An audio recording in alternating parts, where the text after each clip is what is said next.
you're well educated in sitcoms. Sitcoms and TV shows in general. Probably not something I shouldn't be my claim to fame. I mean, luckily you're on a podcast for romantic comedies. I feel like maybe you found your calling, Sarah. Maybe. This is as good as it's gonna get right here. Woo! Welcome to the Rom-Com Rewind podcast. Hi, I'm Sarah. And I'm Devin. And like you, I love rewatching movies over and over again. You're here, you made it to us, you love romantic comedies, which is great news because we do as well. So this is a show where we rewatch rom-coms, break them down a bit for you, maybe take a peek behind the curtain, dig beneath the surface, and decide, does it still hold up? Today we have Monster-in-Law. And if you listen to this podcast and you also happen to have Instagram, throw us a follow at Romcom Rewind. So many conversations from the pod kind of continue on our Instagram account. And we respond to 100% of the DMs that we get on Instagram. We have a message from Mandy. She says, hi, Romcom Rewind. Huge thank you to both of you for making my 14 hours of driving over the past 3 days so enjoyable. I had my playlists ready to go with so many different things: music, true crime, comedy, interviews, audiobooks, and then I found your podcast in the first 10 minutes of the trip, and that's all I listened to for the rest of the drive. It was like rewatching all of my favorites on fast forward with my besties. I obviously haven't listened to all of the past episodes yet, but I have to know, were the vows changed to take out the rom-com references, or did he go through with it? I think it's an adorable idea, by the way, and could definitely be done right. Haha. Recommendation for a rewatch: Ever After with Drew Barrymore. Thanks again, you guys. Wow, that is a deep dive because she's going back to stuff like before our wedding. So yeah. I think before our wedding, which is now 2021, back in 2021, I had mentioned like putting rom-com quotes in our vows, or maybe I mentioned that right after our wedding. There is so that's a little sidebar. I did leave one. I thought you left two.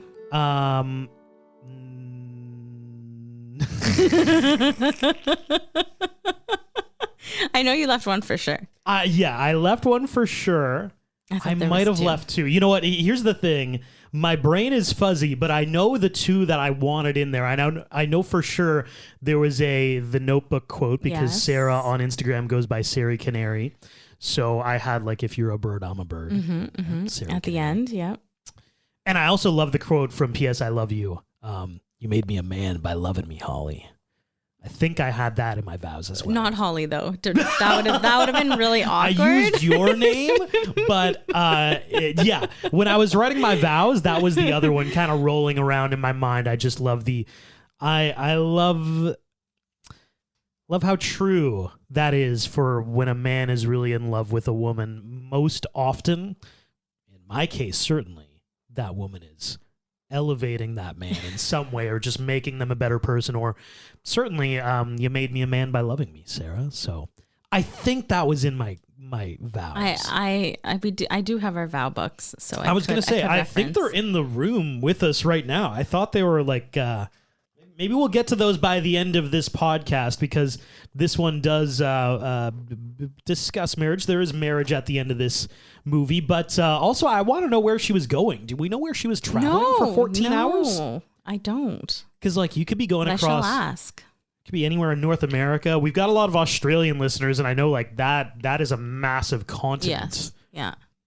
Well, we need to find out. Anyway, we need to find out. Throw us DMs on our Instagram. We love hearing from you and answering your questions and talking rom-com. So Monster-in-Law is a 2005 romantic comedy directed by Robert Lukatic. He also directed Legally Blonde, Killers, and Paranoia. This is the story of Charlie, though, a temp dog walker, yoga instructor. She's searching for love. She's played by Jennifer Lopez. And a sidebar, the reason why we did this movie now is because Jennifer Lopez is very much in the news. She's very front and center. She has a new album, a new documentary. There's like a musical thing on Amazon Prime, and she's doing a world tour of her greatest hits. So Charlie, on the beach in California, meets Dr. Kevin Fields, played by Michael Vartan.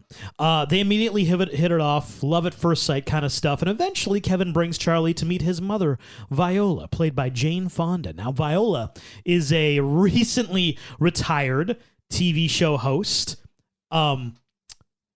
Not that she wanted to be I was retired. gonna say, much to her dismay. Yep. She's perhaps slightly, let's say, neurotic, very type A, very hard to get along with, and can only accept the absolute best for her son Kevin, of which she believes Charlie is not. However, when Kevin immediately proposes to Charlie, it sets off a massive conflict between Charlie and Viola, hence that is your lead-in for Monster-in-Law. Charlie had given up on trying to find the perfect man until she met Sorry. I'm sorry. Kevin. Hi. Hi.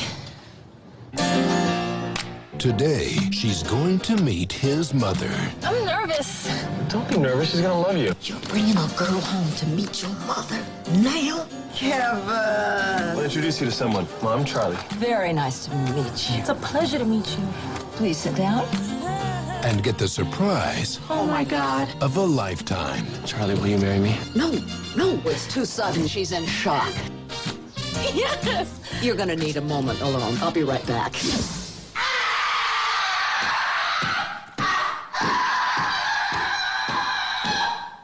I need something stronger than this. What are your thoughts on this movie? Okay, my first thought is he doesn't look like a Kevin.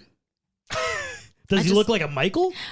You know what? More so, I think, for me. I Are think you he serious looks more right now? of like a Michael than he does. I mean, his name is Michael. That's what I'm like his saying. real Like life, he's yeah. actually a Michael. I personally don't think he looks like a Kevin. I don't know why. That's just a side note. This movie is like Bride Wars, but with your mother-in-law. Oh, Because like yeah. the first half of this movie is, you know, the meet cute, the falling in love, about them, and then as soon as you meet Viola, it's now about the relationship between Charlie and Viola. The whole vibe changes. The whole vibe changes. It becomes like this tit for tat throughout the rest of the movie. It's quite entertaining, and I mean, Jane Fonda, she's back from a hiatus, quite a long hiatus. It's nice to see her on screen again. The chemistry between the two of them, I thought, was actually pretty good. I liked it. It was, you know what? It was a 2005 rom-com. I mean, it was a perfectly placed rom-com. Rotten Tomatoes would disagree with me, but Yes. I quite enjoyed it. I forgot, I hadn't seen this movie in quite a long time. I remember J-Lo, there was a movie where she was a dog walker. This is it. I just forgot which movie it was. Do you remember this movie as like J-Lo's a dog walker? Yes, I remember her having like a billion jobs. And not- That's my first line for my notes. We meet Charlie and she has a billion jobs. A billion jobs. I remember it as obviously the Jane Fonda Well, yes, movie with J-Lo. obviously. Like, But like I remember, oh, you know that one where she walks dogs? I don't know why. I mean, I love dogs. That's so funny. Wow. What are your thoughts? So one quick point of note. You mentioned it. So this film made $154 million at the box office on a $43 million budget, which we love. We do. The critics did not love it. No, they did not. 18% on Rotten Tomatoes. Audience score 55% though. Right. And I don't really, like, I get the audience score because I think this is a good movie. And actually, like, I think what a performance from Jane Fonda. She is shockingly good. She did a very good job. I think, like, I was looking up, it's funny, I was looking up, like, meanest mothers in movie history. And it's all horror movies. It's all, like, real, like, it's you know, stuff like that, like very dark stuff. The Parent Trap. Yeah, but like, and that's my thing. Like, in terms of comedies, Meredith. I would say Jane comedy, Fonda is the most believable evil mother character. She's the most unhinged. She's unhinged for sure. But like, it's in a lane where I'm like, I could see all this, and she reels me in, and she pulls me in, and she makes me believe it. Like, this is who she is, Viola. And I do want to add, like, I like how well, I think this is funny. The movie like prefaced her by going to a, like, it's not rehab, but it's a place where she had a mental breakdown, I think, from her being forced out, and she needed to go to a facility to, you know, get better. I liked how they prefaced that before all of the unhinged unhinged wild things she did. And it's like it like excused everything. Like, oh, this is because, like She is who she is. yeah. And it's kind of like, no. What? She's trying to kill her. Yeah. Oh man, when the Peanuts thing happens, I'm glad Wanda Sykes' character Ruby was there to be like, so okay. good. I love her in everything she does. Absolutely. But yeah, I mean, the last thing I'll say is just like, I mean, J-Lo, walking into this, J-Lo's going to be a star. Michael's going to be the eye candy. He's cute. He's going to have some great lines. But like Jane Fonda, I think steals the scene from J-Lo a lot of the time. And that is hard to do. It is. Like J-Lo has that gravitas, but like Jane Fonda, she was so much in this movie. She was. In like a mean way. Like you don't like her character. In a great way. She was a great villain that you semi-rooted for, but you like didn't want to. You know? You didn't root for her. Yeah, you you rooted didn't for root some for her. resolution between them is what you Totally, rooted for. Because yes. you weren't totally against her, but you definitely weren't with her. You weren't on her side. No. So, like I said, we meet Charlie. She has a billion jobs. Dog walking. While she's dog walking, though, sitting on the beach, a cute guy is jogging by and waves to her. Later on in the coffee shop she stops to, she bumps into him. Cue the meet cute, except we don't get the meet cute. He says hi and then she runs off awkwardly. Like, I mean, she's good looking. Let's be honest. She gets hit on all the time. Yeah, this is a classic rom-com trope where it's like you have the drop dead gorgeous character who's all like, oh, I don't know how to talk to guys. I don't know. I haven't had a boyfriend in so long. It's like, okay, J-Lo, nobody believes you. So that night at her catering gig, because one of her best friends owns a catering company and she caters there whenever she needs her. This is after her receptionist gig, though, that she temps at. Just saying. I just want to talk about all her jobs. Plus the dog walking. Yeah, plus the dog walking for sure. She sees the guy again from the beach and she tells her two besties. Turns out it's a guy named Dr. Fields who just moved back to San Francisco. She kind of awkwardly interrupts a conversation and he runs after her to strike up a conversation. This is where the real meet cute comes in, where he says that he knows two things about her, that she works in catering and has a lot of dogs. Hilarious. Fiona, who is kind of with Dr. Fields, we find out his name is Kevin, kind of with his group. We don't like Fiona. Tries to pull a fast one on Charlie by telling her that Kevin is gay and that he's getting married to the other guy, who is in fact Kevin's best friend, in Maui the next year. So she's like, okay, this guy's off limits. Like, I'm not even going to try. Right. Kevin then calls Charlie and leaves a message asking her to walk his dog because he actually doesn't have a dog. So he instead changes it, or walk him. That was hilarious. So at this point, we've met a few interesting side characters. We've met one of Charlie's roommates. Also, he helps out with catering. Yes. Remy, played by Adam Scott. We've also met one of Dr. Fields', I guess, coworkers, because he was seen in the hospital during that phone call. Yeah, I would say bestie. Kit, Yeah. played by Will Arnett. We've mentioned a few shows on this podcast. We have. And Sarah, I think the next time we do like a pop culture recap, or we do an episode that is not specifically rom-coms, I think we need to do the pyramid of TV sitcoms. Oh, gosh. So like the pyramid being like, what is number one? Oh, and then my the second God. tier would be 2 and 3. I don't know if I could ever pick And that. then the next tier would be 4, 5, and 6, right? You're building a pyramid. Of sitcoms. Because Adam Scott is in, Yes. I think this is going to be pretty high on your list, Parks and Rec. Recreation. Yeah. With Amy Poehler. Of course. Where would you put, And like, Chris just, Pratt. is that like a top High up. 5 sitcom for you? Is it a top 3? Oh, I'd say it's probably a sitcom, probably a top 3, but I'd have to look at the board, I'd have to look at the whole board Which is why we need to build the pyramid, because do. I think we need to. You also have Will Arnett in Arrested Development. Yes. But it's hard. Arrested Development is hard because there were good seasons and then there were bad seasons. Well, and Arrested Development had the original run, I think, was only 3 seasons. Yeah, it was very short. Yeah. And then you could say things like Friends. Community. Oh, Community, absolutely. Right? Community had a great run at the very beginning and then did not in the latter half. I mean, The Office.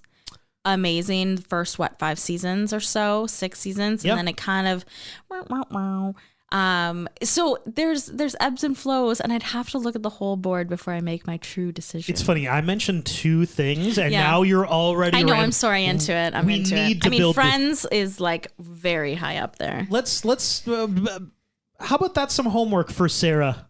Build the sitcom gosh. pyramid for us, and then we can talk it out. Okay? Okay. That's your homework the next time we do a one-off. Because I was just watching this, I'm like, man, Will Arnett and Adam Scott are both in this. That's hilarious. Yeah, Will Arnett was hilarious as Job in Arrested Development. His magician skills were just out of this world.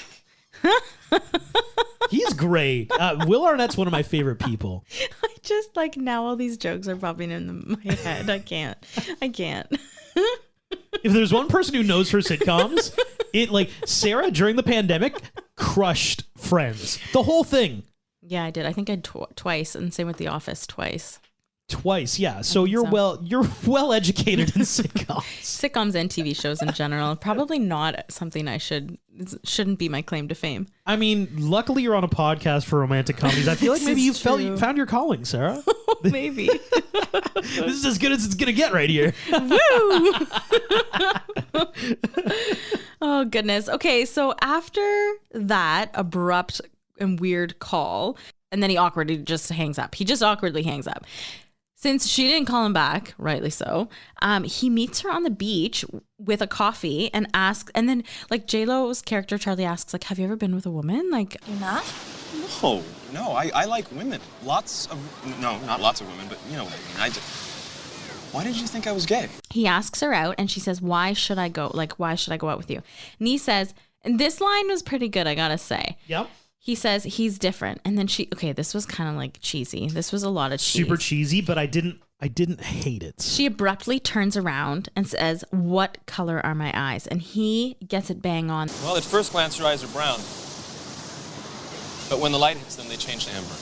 And if you look really closely around the iris, the color is pure honey.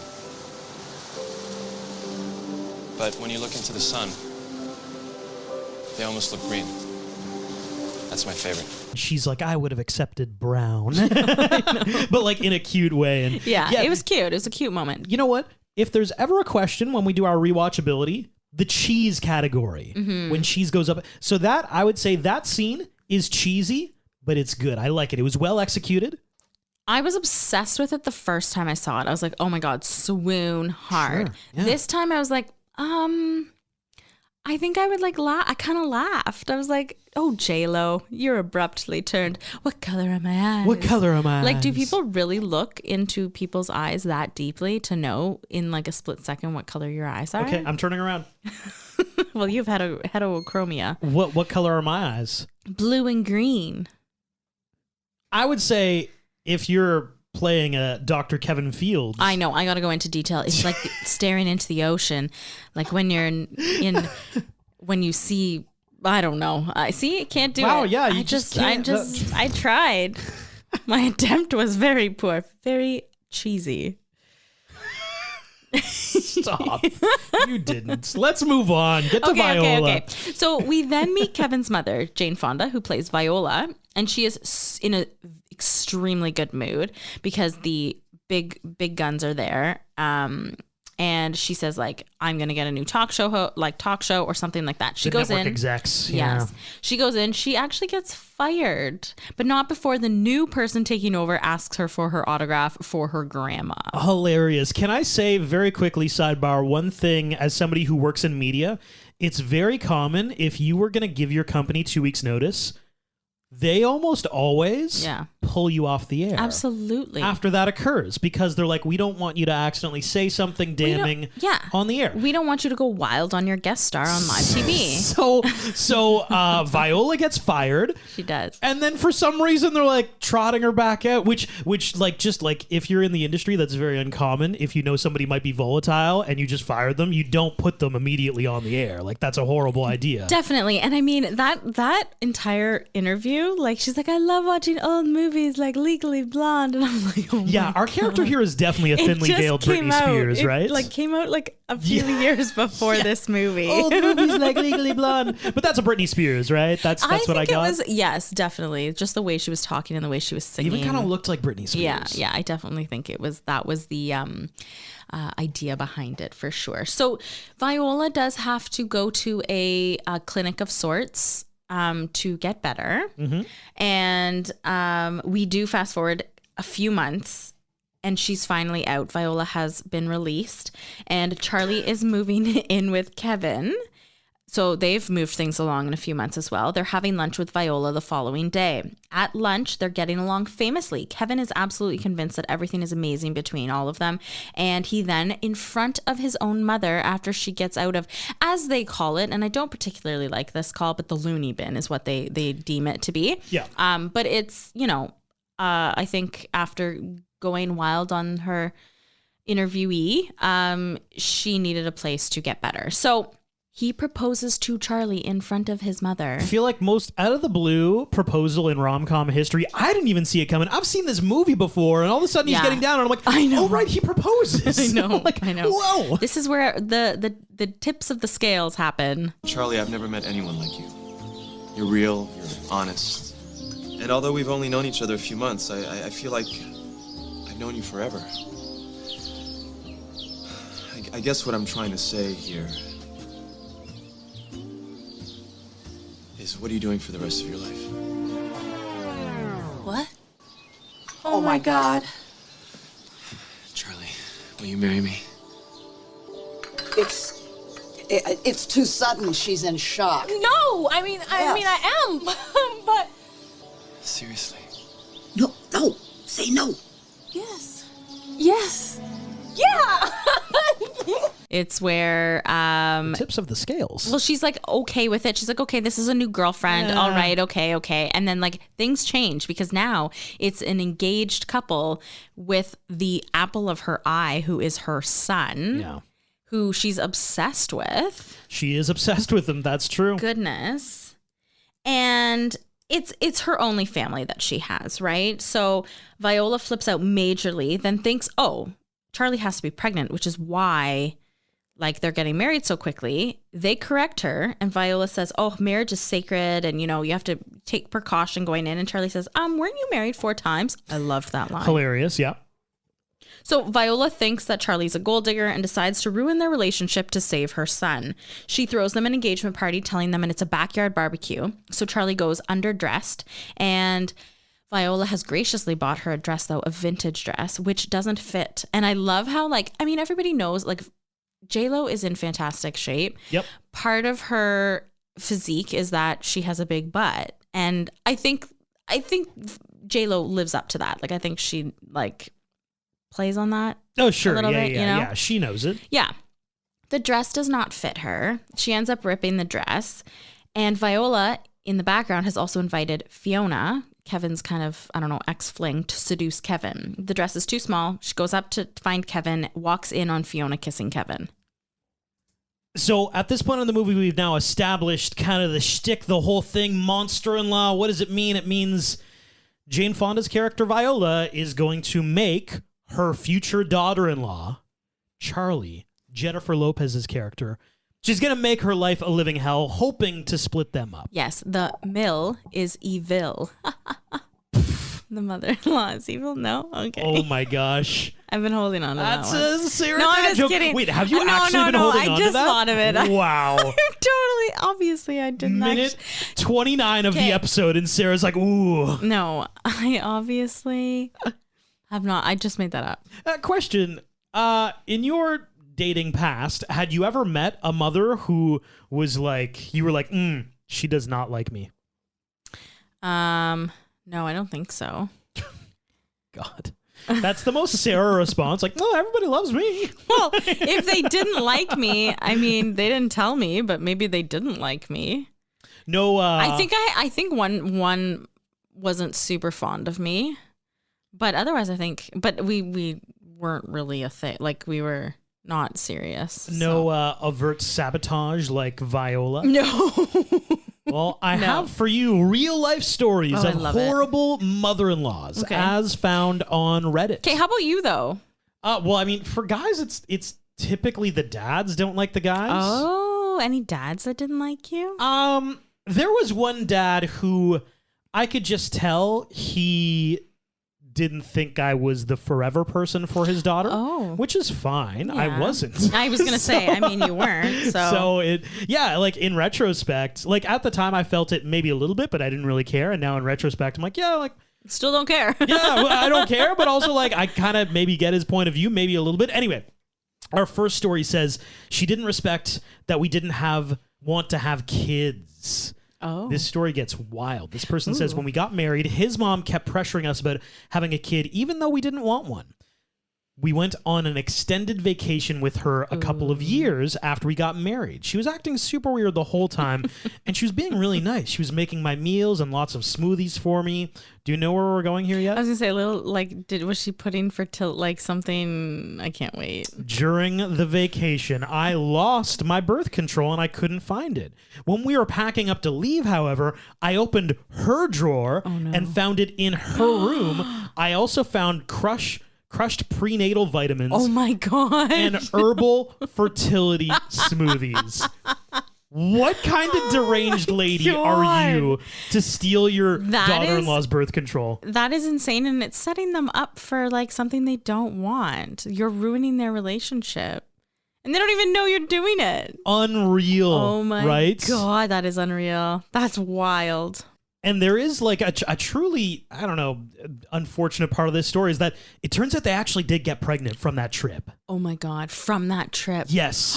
She took a pregnancy test God. afterwards. Turns out they did get pregnant on the trip, which, like, if you're missing birth control, wouldn't you just be like, all right, well, let's not? Yeah. Take extra precautions, maybe. But yeah, no, you definitely would. Yeah. And because of that whole experience, they filed a restraining order against the mother-in-law, which... I mean, that makes sense. She had it coming. Fair enough. I think you're well within your rights to do that. This next person writes, red flag from my mother-in-law. She named everything after her son, my husband. Wait.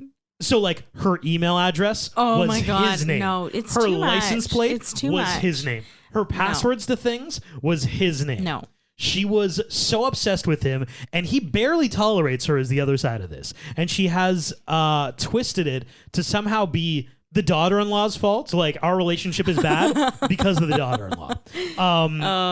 But she says he's been avoiding her from the day I met him. He's 40. Yeah. She says time to let it go. Sometimes I think the mother can't let the son go. And it's like an interesting dynamic, I think. So if you're ever dating a guy and you like, and that comes up where it's like you're meeting the mom for the first time and she rolls up, let's say his name is Jeff, and she rolls up in a car and Jeff is the license plate. Isn't that an immediate red flag? Like, hold on, what the F's going on here? I think I'd probably ask the person, like, are you Jeff Jr.? Just to clarify whether he's a senior or not, and whether it is in fact like that person's license plate. Yeah, that's a big red flag. This, so I'm gonna do this in two parts because this is like the crux of the movie, and I've got many stories. So I'll hit you with 3 stories and 3 more stories. Okay, this last person says, I adore my mother-in-law. She's a great woman and a grandmother. However, she has this annoying habit. I find this so rude. This annoying habit of not asking me directly about anything.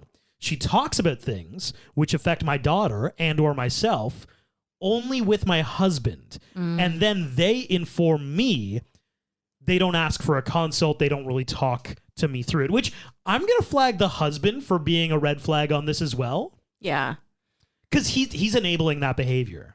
You know what I mean? Yeah. Like, I think there's a time when things can go through the actual son. Yeah. But I think if it affects or will affect the daughter-in-law, like the significant other, then I think it's rude to just go through the son. But I will say, like, on the flip side of that, I would hope that if like in this situation, if it was something like more negative side, I would hope my husband would stand up for me, right? Like, you know what I mean? Like, I think if it was flipped. Yeah. And I guess the other thing too is that like if you and your husband are completely in line in what in line with what you want, then it doesn't matter if the mother-in-law goes through you or him. Yeah. You still have the same message, but it sounds like... But let's be honest, that doesn't always happen. I was going to say, it sounds like from this story that was not occurring. So they were talking, they're like, all right, here's the plan. And it would affect that person. And she was just like, oh, I'm learning this for the first time right now. Yeah, I'd be this is what's happening. I would be super annoyed because plans were already made. And the other stories I will leave for later on. I thought you were going to put another one in, and I was kind of excited about it. Oh, I've got more, but this is kind of the crux of the movie. We're now at the point where Viola is actively trying to destroy this relationship between Charlie and Kevin. Yeah. Okay, so where we left off, that Charlie walks in on Kevin and Fiona kissing. However, it's nothing to ruin their relationship. They talk it out. They make up. She knows that Fiona is out to get Charlie and to get, in bed with Kevin. But Charlie decides she wants to leave the party. And so Kevin totally does they go home. Viola decides to drive her crazy. So now it's elevated to saving her son, but it's elevated to driving her crazy, and begins by inviting Charlie for lunch and bombards her with wedding planning, including a terrible necklace of a cross with thorns and roses, very, very abrupt on the cross, and an awful wedding planner book in the color peach, which I have to laugh at because peach actually looks really good on J-Lo, as we know from Made in Manhattan. Yes. So they should have chosen a chartreuse color or something really off-putting. A what? Chartreuse. Okay, this is... It's like a slimy green. Learned what boho was about 3 years ago. Okay. Stop. So what the F is chartreuse? Okay, I'm showing Am I you supposed the color to know this? chartreuse right now. I'm showing Devin the color chartreuse. I have never. Okay, so it's like a slimy green. It's like a slimy green. Just call it slimy green. Okay, I'm so sorry. Chartreuse? I'm so sorry. How pretentious. It's a slimy green. Yeah. Should have just been. And you know what? That probably would have looked good on J-Lo too. How is that just in your vocabulary? You know what J-Lo would look bad in? Chartreuse. Who's just randomly throwing that word out in normal conversation? Who are you? I don't know. All right, there's a massive helicopter flying overhead.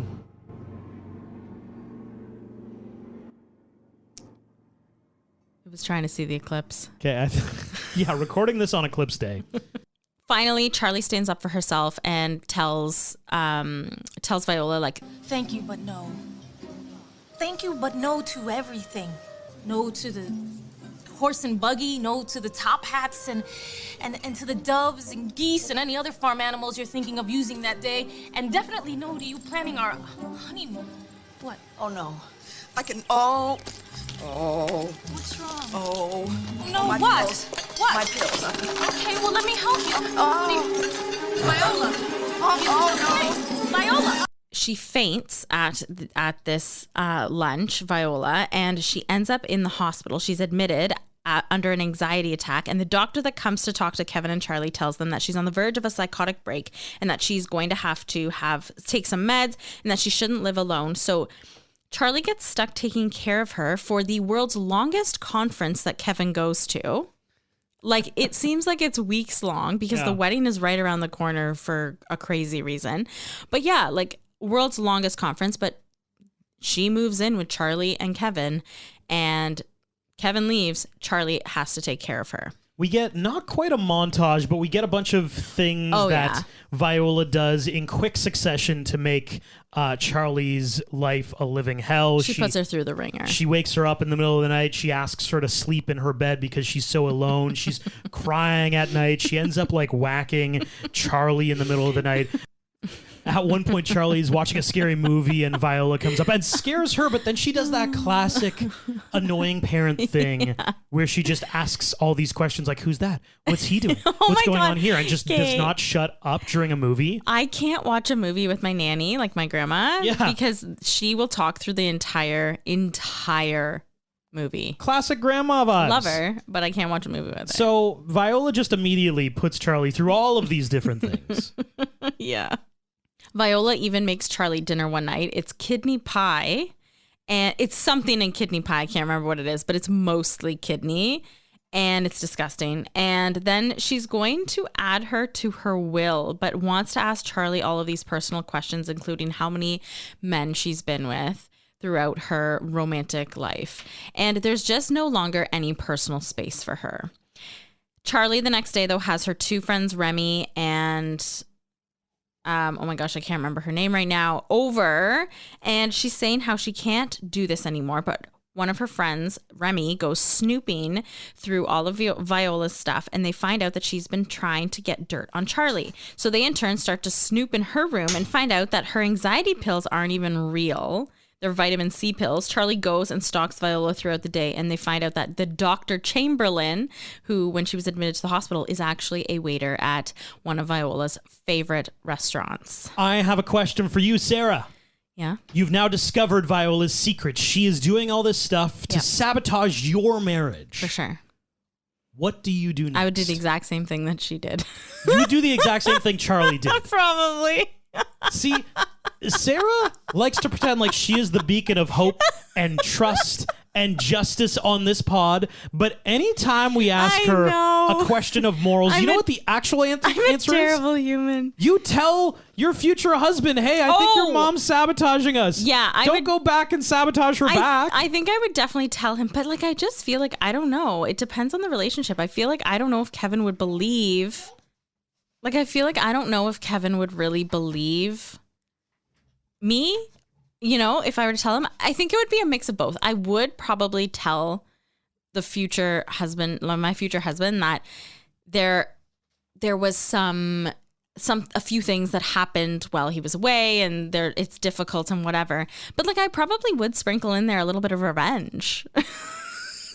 You diabolical lady. I mean, I don't think I'd go as far as mixing medications. Like, I don't know. I'm not a doctor. So like, that is something that I just wouldn't want to, like, you know, well, that is what occurs next. Yeah, let's get into it. So when Viola gets home, Charlie has brought all of the dogs home that she walks and has them run wild in Viola's room, tearing everything up. Charlie makes her tripe for dinner and gives her actual medication, like I'm guessing sleeping pills, and she passes out in her plate of tripe all night long. Ruby comes over, that's like a breathing hazard. Oh, most definitely. I mean, I feel like you'd naturally like move your head over to make sure that you could breathe throughout the night. One would hope. One would hope. Ruby comes over the next morning, and Viola is still sleeping in her tripe plate. And Charlie says, "Oh, sorry, I wish I could stay, but I have to go pick up Kevin at the airport." And Ruby looks directly at Charlie and said, "I underestimated you." Because Ruby knows. Knowing full well that Charlie is in fact behind this diabolical plan of Viola's face in tripe, and I love it. Viola is on to her, and they end up chatting, and nothing's resolved, but they are now at war, although she's kicked out of their house finally. Charlie basically tells Viola, like, "You're kicked to the curb. Go get out of my house. I do not want you there anymore." The night of the rehearsal dinner, it's a big old tit for tat. Charlie invites Big old tit for tat. You guys know what I'm talking about. A good old tit for tat. We all know. We've all been a part of an old tit for tat. I even wrote, "It's a big old tit for tat." Yeah, we know, because you would never just say that. Like, we know you wrote it down.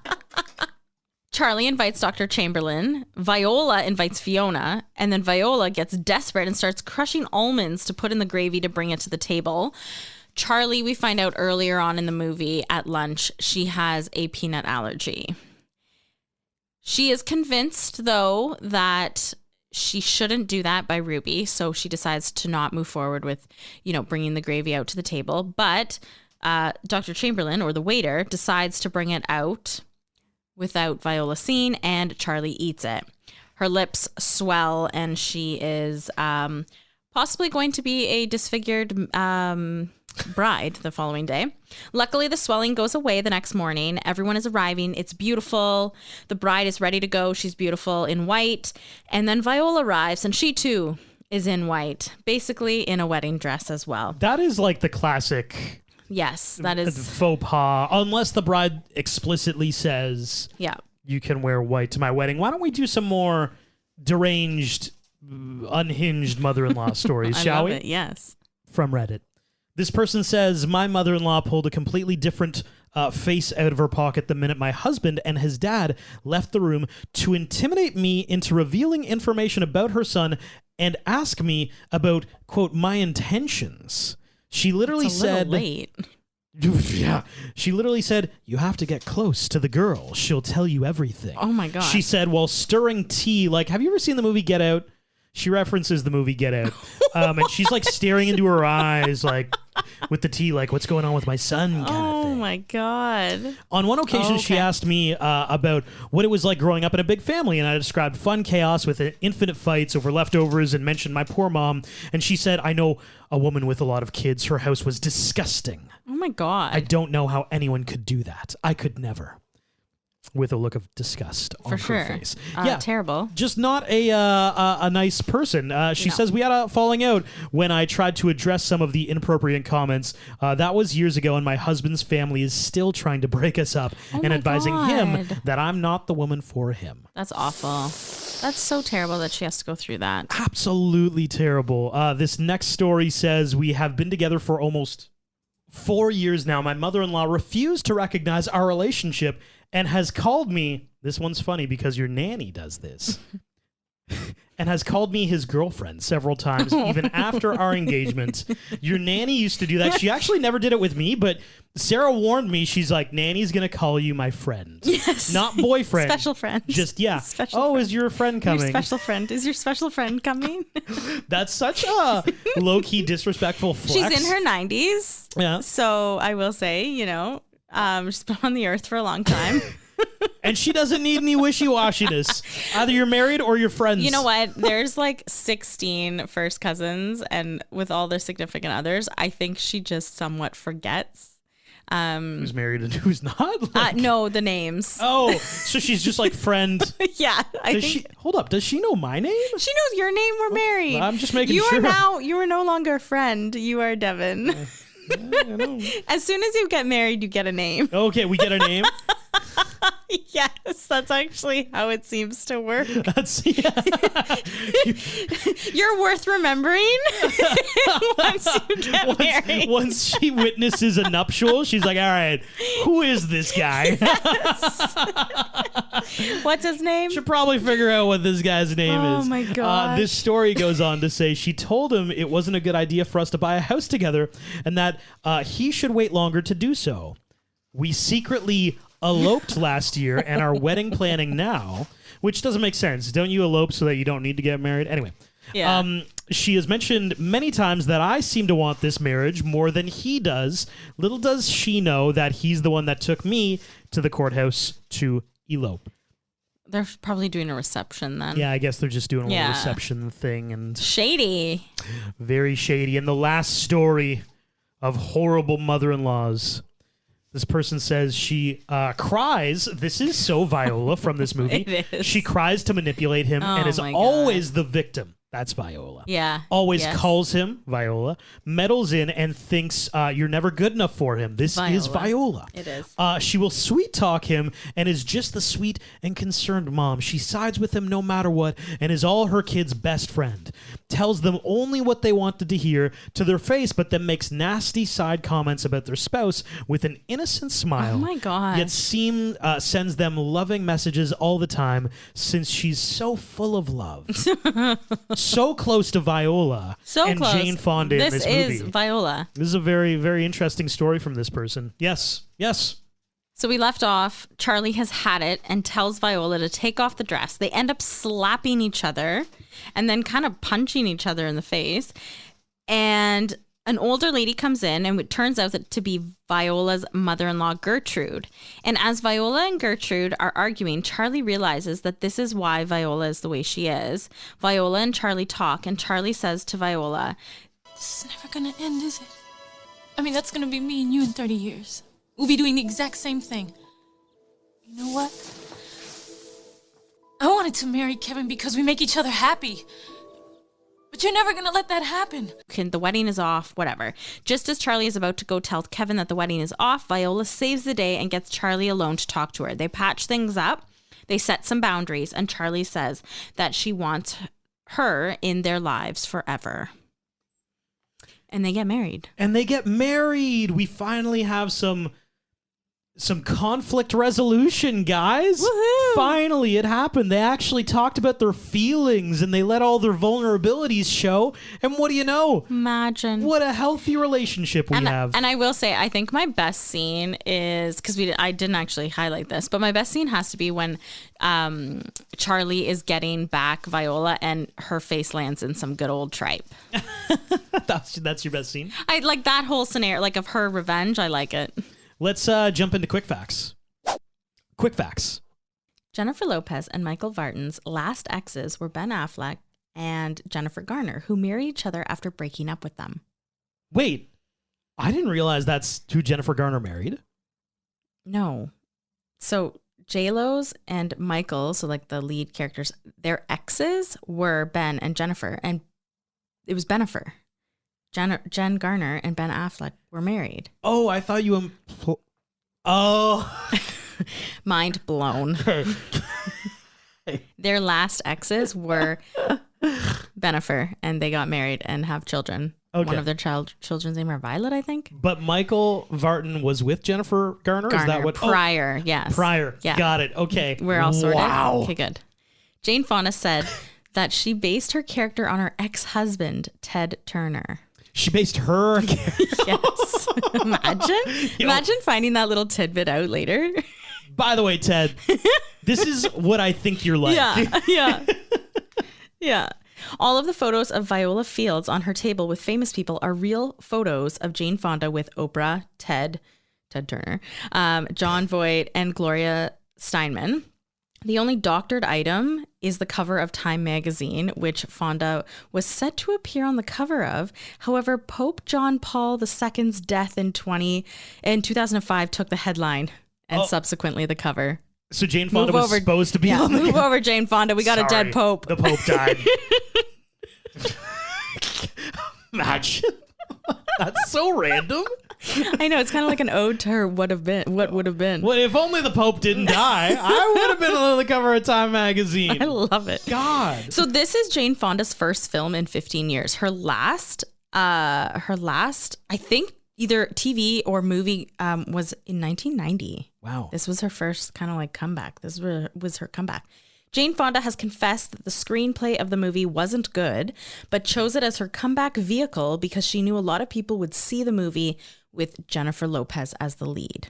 She's not wrong. She's got a good point, yeah. Mark Ruffalo was originally offered the male lead, but declined. I could see it. I feel like, I was about 2005? Well, I was also going to say I could see him as a doctor, but literally the Hulk, Dr. Bruce Banner, is a doctor, so Maybe that's which why. is his most iconic role. So yeah, yes, it absolutely makes sense. Nia Vardalos was originally considered for the role of Charlie before J-Lo was eventually cast. The film marked Jane Fonda's return to the big screen, as I mentioned, a hiatus of 15 years since Stanley and Iris. So again, 1990. Fonda had been living in Atlanta since the early 90s and planned on staying there for the rest of her life, only making one other movie, Georgia Rule, in 2007, so 2 years after this one, during for the remainder of the 2000s. She said, "I'm not looking to start a new career," she then said, as the semi-retired star. But in the late 2000s, she announced on her website that she'd changed her mind and was moving back to LA. Jane Fonda's full-flegged comeback started in 2012, 7 years after Monster-in-Law was released, and she has been working constantly. She's got book club. She's got, have you seen The Brady, 80 for Brady or something? That 80 movie? for Brady? Yeah. Do you know that? Yeah, it's a movie. Yeah, but about like, Tom Brady. Well, it's right. Specifically, apparently, it's a true story. Oh, wow. Of a bunch of like 80-year-old women who were obsessed with Tom Brady and who traveled across the country to see him at a Super Bowl. And like Sally Field is in this, yes, Lily Tomlin, yep. Rita Moreno, and of course Jane Fonda. Like it was kind of a star-studded thing. And it's like this weird Tom Brady thing is what she did. Yeah. She's, like I said, she's been really busy. Oh, and I know we're going to get DMs if we don't mention it. Grace and Frankie, she's also in. Yes. Classic. Absolutely. Yeah. Jane Fonda joined the film after filming of Elizabethtown in 2005 because it was pushed back a few months. that's the reason why she joined this movie, because Elizabethtown had been pushed back. Another great rom-com that we should get on the list. It is on the list. Okay. It is on the watch list. We've had it suggested a few times. The mansion where Charlie picks up the dogs she walks was used as the exterior of the governor's mansion in the sitcom Benson from 1979. While watching A Nightmare on Elm Street from 1984, Jane Fonda asks if anybody famous is in the movie because she doesn't know any of them. She had previously worked with John Saxon, Detective Thompson, in The Electric Horseman from 1979. Elaine Stritch, who plays Viola's mother-in-law, is less than 13 years older than Jane Fonda, or Viola. In the movie, when Charlotte and her friends are looking through her stuff, her friends make a comment about how most of Viola's clothes are Gucci. Minutes later, while they're in the mall scene, Viola and Ruby are seen holding Gucci bags. Sherry Wax designed the jewelry for this film, all throughout the film. At 2 hours and 39 minutes in Charlie is shown walking 5, then 6 dogs. Oh, wait, no, hold on. 2 hours and 35 minutes? No. Whoa. Let me back it up. 2 minutes. At 2 minutes and 39 seconds, Charlie is shown walking 5, then 6 dogs on the beach, none of which are Dobermans, like the 2 she picked up in the previous scene. Also, her hair appears to be in pigtails and her outfit is darker. At 2 minutes and 48 seconds, Charlie's hair is down and her outfit is brighter. At 3 minutes and 10 seconds, there are 4 dogs with Charlie, including the 2 Dobermans. I had read this and I had gone back and looked to make sure that all of this happens. That all this continuity situation is occurring. I feel like Dobermans is pretty like, make sure you know which shots the frickin' Dobermans are in because they're kind of obvious. Yes. Yeah, they're much bigger than the little dogs she's walking. Yeah, little dogs you can probably interchange and nobody's going to notice. People will notice a pair of Dobermans. A pair of them, absolutely. When Viola starts telling Charlie how to plan the wedding shortly after she gets engaged, Charlie immediately takes offense. Just 4 years earlier, J-Lo, who plays Charlie, was a professional wedding planner in the movie The Wedding Planner from 2001. When Charlie is following... What? Does this imply it's in like the same universe or what? It's just a funny thing about planning weddings. We don't need Matthew McConaughey. We need this guy. When Charlie is following Viola and Ruby at the mall, she's shown facing a green gown, reminiscent of the famous J-Lo green Versace dress that she wore.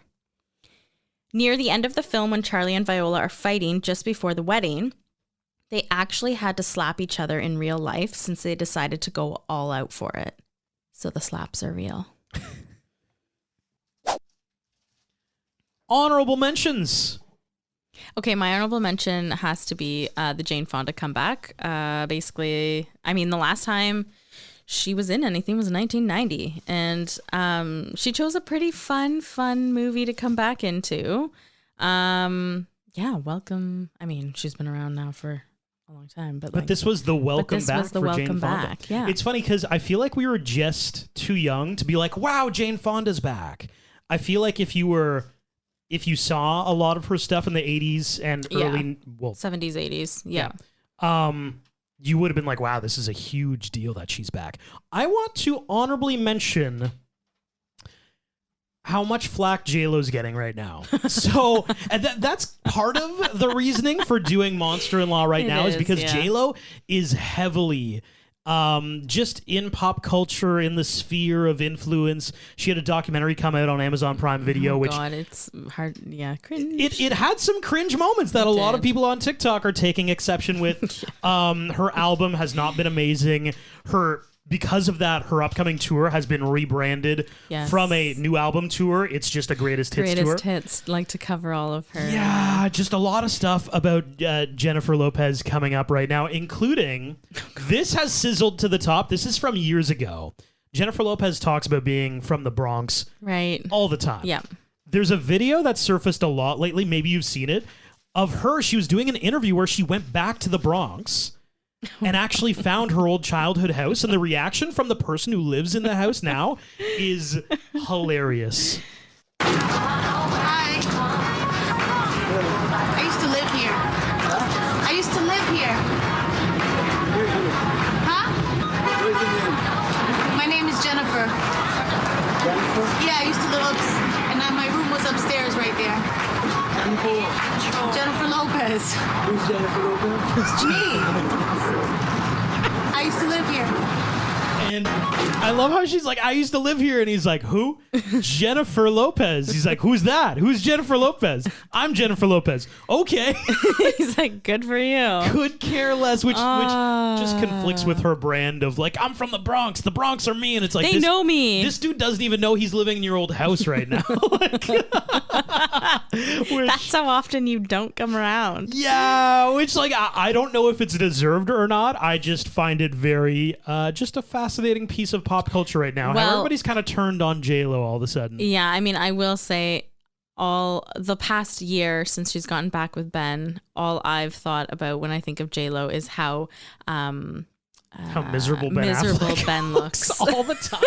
He's talked about it, how he Quite just has like literally. resting apathy man face, bitch maybe. face? What? Yeah, exactly. That's the male version of equivalent, Yeah, whatever yeah. that is. Yeah, poor Ben. Poor Ben, really? I don't know. He did it to himself. Yeah, like You had Jennifer Garner. Things seem to be pretty chill over there. She But seems very cheery and lovely. what should have been? My only what should have been is I should have had this ready earlier on in the podcast. It's funny. The room we're podcasting in, I actually knew that our vow books were in here. Sarah did not know this, but I did. So I thought I had moved them. to answer our earlier question regarding what rom-com quotes were in the vows, I'm not going to read the vows, but I did find the spots. You make me a better man by loving me is in there. Oh, so you did have two. Did that. And yeah, don't forget Sari Canary, if you're a bird, then I'm a bird.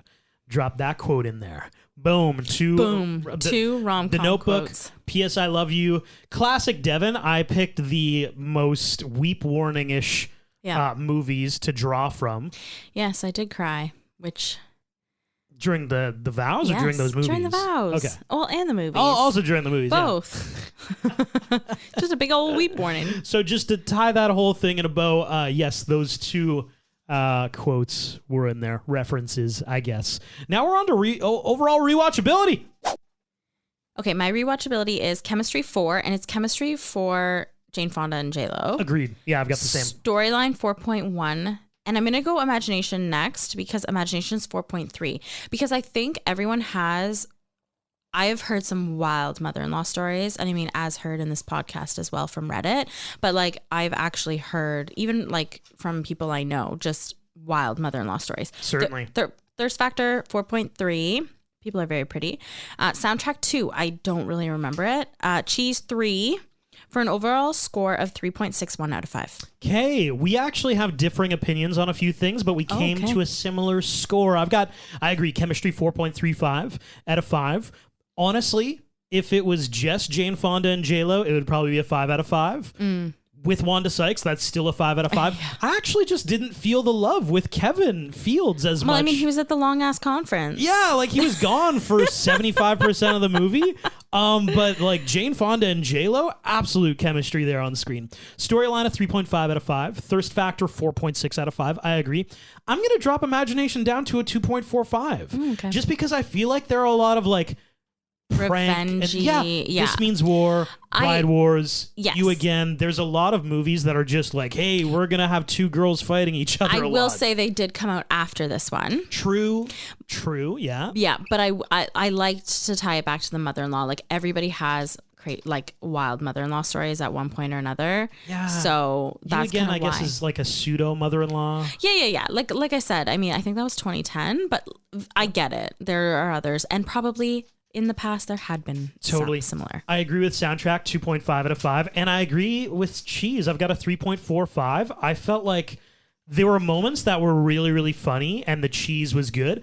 Then there were a few gags like Jane Fonda putting her head in the tripe and falling asleep. I'm like, like her Sticky? Yeah, a little bit shticky for me, but there were some funny moments too. So that brings me to an overall score of 3.475. Okay. Out of 5. It's been your Rom-Com Rewind of Monster-in-Law. Wherever you're listening, throw us a follow, subscribe, and as always, follow us on Instagram at Rom-Com Rewind. Thanks for listening.